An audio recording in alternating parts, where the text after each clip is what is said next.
Good evening. This is All India Radio and I am Gaura Dhawanlal with the news at 9.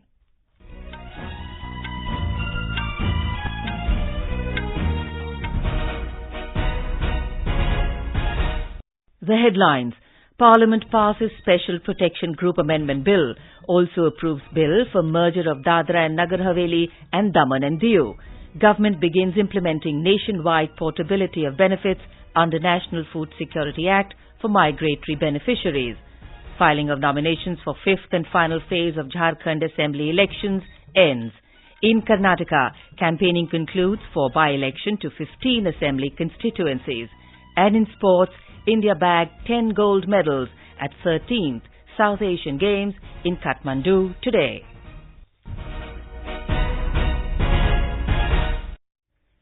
Parliament has passed the Special Protection Group Amendment Bill 2019 with the Rajya Sabha approving it today.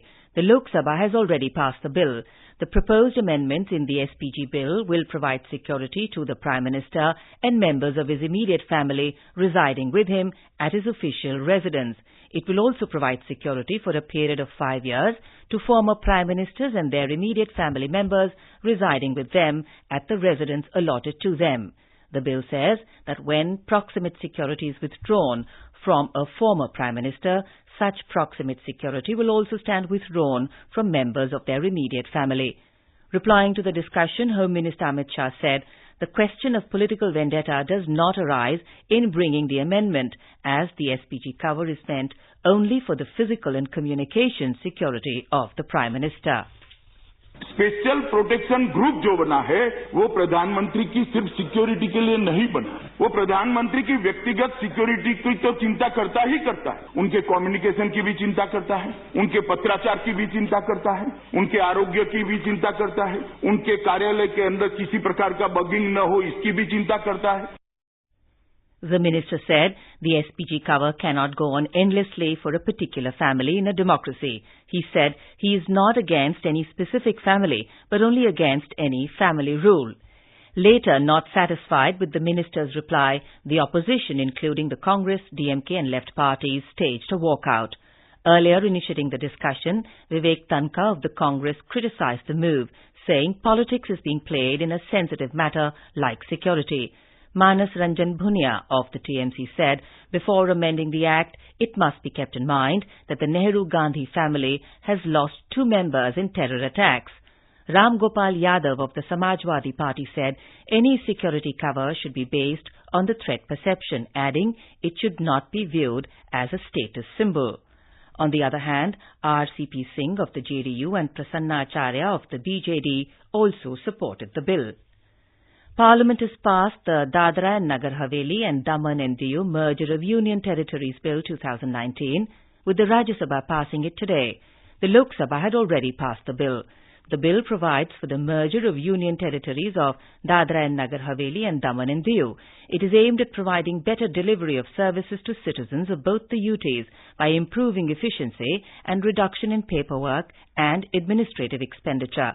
Speaking on the bill, Minister of State for Home Affairs G. Kishan Reddy said it was a long-standing demand of the people of the region. He clarified that there won't be any change in the linguistic policy after the merger.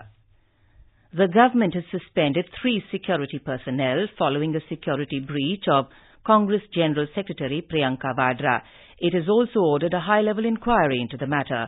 This was informed by Home Minister Amit Shah in the Rajya Sabha today during a discussion on the Special Protection Group Amendment Bill 2019. He said the incident occurred last week when a black-coloured vehicle with some Congress workers barged into the house of Priyanka Vadra in the national capital. He said the security breach was seemingly due to some confusion over the colour of the vehicle. Minister for Consumer Affairs, Food and Public Distribution, Ramvilas Paswan, today said the government has begun implementing the nationwide portability of the benefits under the National Food Security Act 2013, NFSA. He was speaking during question hour in the Lok Sabha today. Mr. Paswan said eligible households or beneficiaries covered under NFSA would be able to lift their entitled food grains from any fair price shop in the country. This would be possible by using the same ration card after biometric or Aadhaar authentication on the electronic point of sale through One Nation, One Ration Card plan. हमारा लक्ष्य है कि सभी राज्यों में जो है POS machine लगवा करके 100% और 1 जून से पूरे देश में वन नेशन वन कार्ड जो है शुरू हो जाएगा. The system would largely benefit numerous migratory beneficiaries such as labourers, daily wages and blue-collar workers who frequently change their place of dwelling in search of employment or for other reasons across the country. Lok Sabha members today cautioned the government on the environmental and occupational hazards of the shipbreaking industry. Opposition members cautioned that the country is not for dumping. The House was considering the bill on recycling of ships.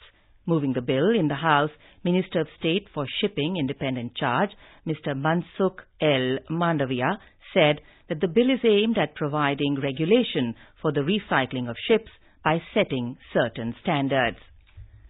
The government has revised the stock limit of onions for retailers and wholesalers in view of its rising prices. Now, the stock holding limit for retailers has been reduced to 5 tons and for wholesalers to 25 tons. The decision has been taken to augment availability of onion in the open market. In a tweet, Consumer Affairs Minister Ramvilas Paswan said the revised stock holding limit will not be applicable for imported onions. Earlier, retailers were allowed to hold onion stock up to 10 tons and wholesalers up to 50 tons.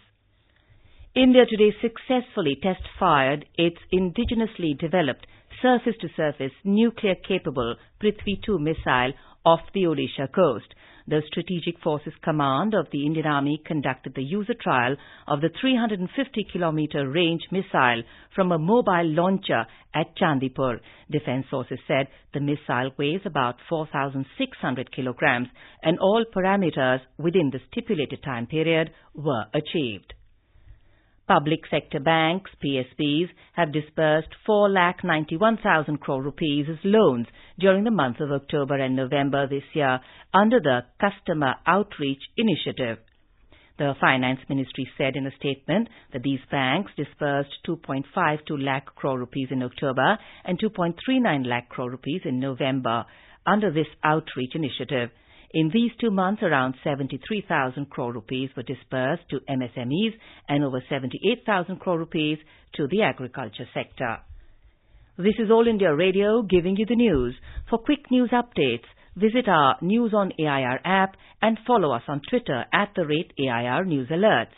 You can also visit our website www.newsonair.com. In Jharkhand, today was the last day for filing of nominations for the 5th and final phase of assembly elections. Polling for this phase would be held on the 20th of this month in 16 constituencies spread over 6 districts.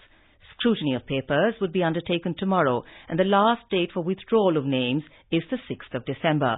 Meanwhile, campaigning is in full swing in poll-bound constituencies for the 2nd and 3rd phase. More from our correspondent. Intensive public meetings and election rallies are being organized by all national and regional parties seeking votes for their candidates. Besides allegation and counter-allegations against each other, leaders of political parties are promising voters employment, scholarship to students, reservations for women in government jobs and protection of land rights of tribal population. Whereas Election Commission is busy in giving final touch to preparedness of polling to be held on Saturday. Dharmendra Kumar Rai, AIR News, Ranchi. In Karnataka, campaigning for the by-elections to 15 constituencies ended this evening. Voting will be held on Thursday. Over 37,82,000 voters are eligible to cast their vote in 4,185 polling stations.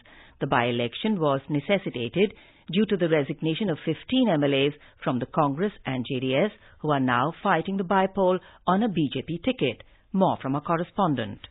The Voters in 15 constituencies will decide whether B.S. Yediyurappa will continue as Chief Minister of Karnataka. There are also talks that Congress and JDS may again form the coalition government if BJP fails to garner necessary seats to retain simple majority. The BJP leaders promise ministerial berths if their candidates win, thereby assuring development to voters. Congress and JDS told voters that the rebel candidates who left their parties to join BJP cannot be trusted. Sudhindra, AIR News, Bengaluru.